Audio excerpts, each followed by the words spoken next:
سائیں صدائیں کریں متھے سندھ سکار، دوست مٹھا دلدار عالم سب آباد کریں۔ اعوذ باللہ من الشیطان الرجیم، بسم اللہ الرحمن الرحیم۔ السلام علیکم۔ آج ہم آپ کو سندھی زبان کے مشہور شاعر شاہ عبداللطیف بھٹائی کے بارے میں بتانے جا رہے ہیں، تو آئیے جناب بلا تاخیر ہم اس ویڈیو کا آغاز کرتے ہیں۔ شاہ عبداللطیف بھٹائی سندھی زبان شاہ عبداللطیف بھٹائی برصغیر کے عظیم صوفی شاعر تھے۔ آپ نے اپنی شاعری کے ذریعے اللہ اور اس کے رسول صلی اللہ علیہ وآلہ وسلم کے پیغام کو عام لوگوں تک پہنچایا۔ شاہ عبداللطیف بھٹائی کی ولادت 1689 اور 1101 ہجری میں موجودہ ضلع مٹیاری کی تحصیل حالہ میں ہوئی۔ آپ کے والد سید حبیب شاہ بالا حویلی میں رہتے تھے اور موصوف کا شمار اس علاقے کی برگزیدہ ہستیوں میں ہوتا ہے۔ شاہ صاحب کی پیدائش کے متعلق مشہور ہے کہ سید حبیب شاہ نے کے بعد دیگر 3 شادیاں کی لیکن اولاد سے محروم رہے۔ آپ نے اپنی اس محرومی کا ذکر ایک درویش کامل سے کیا جن کا اسم گرامی عبداللطیف بتایا جاتا ہے۔ موصوف نے دعا کرتے ہوئے کہا کہ انشاءاللہ آپ کی مراد پوری ہوگی۔ میری خواہش ہے کہ آپ اپنے بیٹے کا نام میرے نام پر عبداللطیف رکھیں، خدا نے چاہا تو وہ اپنی خصوصیات کی لحاظ سے یکتائی روزگار ہوگا۔ سید حبیب شاہ کی پہلی بیوی سے ایک بچہ پیدا ہوا۔ درویش کی خواہش کے مطابق اس کا نام عبداللطیف رکھا گیا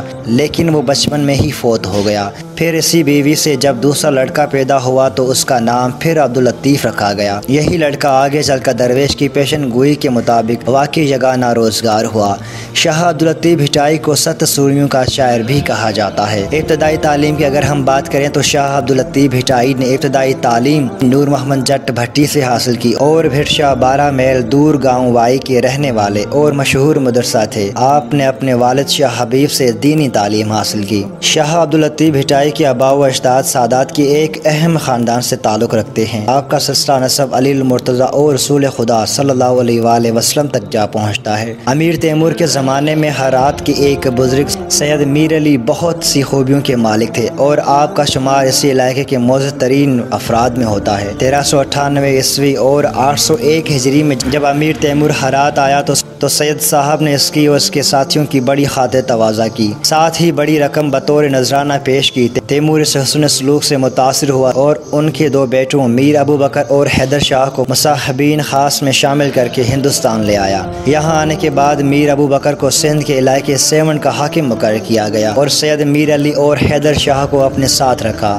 اپنے والد بزرگوار اور تیمور کی اجازت سے گھومتے پھرتے مستقل طور پر سندھ میں آ گئے اور حالانکہ علاقے میں شاہ محمد زمیندار کے مہمان ہوئے۔ شاہ محمد نے آپ کی خوش اس طرح خدمت کی کہ وقتی راہ و رسم پر خلوص محبت میں بدل گئی۔ کچھ دنوں بعد اس نے اپنی لڑکی فاطمہ کی شادی آپ سے کر دی کیونکہ آپ کی ماں کا نام بھی فاطمہ تھا، اس لیے شادی کے بعد اس نام کو سلطانہ سے بدل دیا گیا۔ سید حیدر شاہ قریب 3 سال تک حالہ میں رہے، پھر اپنے والد کی وفات کی خبر سن کر ہرات آ گئے، جہاں 3-4 سال تک رہنے کے بعد وہیں وفات پا گئے۔ کہتے ہیں کہ جب سید صاحب ہرات روانہ ہوئے تو آپ کی اہلیہ حاملہ تھی۔ انہوں نے چلتے وقت یہ وصیت کی تھی کہ اگر میری عدم موجودگی میں بچہ پیدا ہوا، لڑکا ہونے کی صورت میں اس کا نام میر علی اور لڑکی ہو تو فاطمہ رکھا جائے۔ چنانچہ لڑکا پیدا ہوا اور وصیت کے مطابق اس کا نام میر علی رکھا گیا۔ میر علی کے خاندان میں بڑے بڑے صاحب کمال بزرگ پیدا ہوئے۔ ان بزرگوں میں شاہ عبداللطیف بھٹائی کے علاوہ شاہ عبدالکریم بلڑی والا، سید ہاشم اور سید جلال خاص طور پر قابل ذکر ہیں۔ شاہ عبداللطیف بھٹائی کی ولادت کے کچھ دنوں بعد ان کے والد اپنے آبائی گاؤں کو چھوڑ کر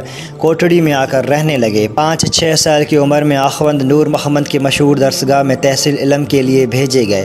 عام روایت ہے کہ شاہ صاحب نے الف کے سوا کچھ اور پڑھنے سے صاف انکار کر دیا۔ جن دنوں شاہ حبیب کوٹڑی میں آ کر آباد ہوئے ان دنوں کوٹڑی میں مرزا مغل بیگ ارغون کا ایک معزز خاندان سکون پذیر تھا۔ شاہ حبیب کی پاک بازی اور بزرگی نے مغل بیگ کو بہت متاثر کیا۔ کچھ دنوں بعد وہ اپنے پورے خاندان کے ساتھ مریدوں میں شامل ہو گئے۔ جب کبھی مرزا کے گھر میں کسی کو کوئی بیماری ہوتی شاہ حبیب کو دعا کے لیے بلایا جاتا۔ یہ بات بھی واضح رہے کہ مرزا کے گھر میں سخت قسم کا پردے کا رواج ہوا کرتا تھا لیکن شاہ حبیب کے لیے اس رسم کو بالکل ختم کر دیا گیا۔ گھر کی مسورات بلا تکلف ان کے سامنے آ جاتے اور حسب ضرورت دعا تعویذ لے کر آنے والی بلاؤں کو ٹالتے۔ آپ نے سندھی شاعری سے لوگوں کی اصلاح کی۔ شاہ جو رسالو آپ ہی کی ایک عظیم کوشش ہے۔ آپ 1752 میں 63 سال کی عمر میں بھٹ شاہ میں اسی جہاں فانی سے کوچ کر گئے۔ ہر سال اس دن کے موقع پر شاہ عبداللطیف بھٹائی کا عرس مبارک منایا جاتا ہے۔ آپ کے کلام کو شاہ جو رسالو کا نام دیا گیا ہے۔ جی ہاں جناب، یہ تھا مختصر متخصصہ تعارف شاہ عبداللطیف بھٹائی کے بارے میں۔ امید کرتا ہوں کہ ویڈیو آپ کو اچھا لگا ہوگا۔ آپ کے سماعتوں کا بہت بہت شکریہ، جزاک اللہ۔ السلام علیکم ورحمۃ اللہ وبرکاتہ۔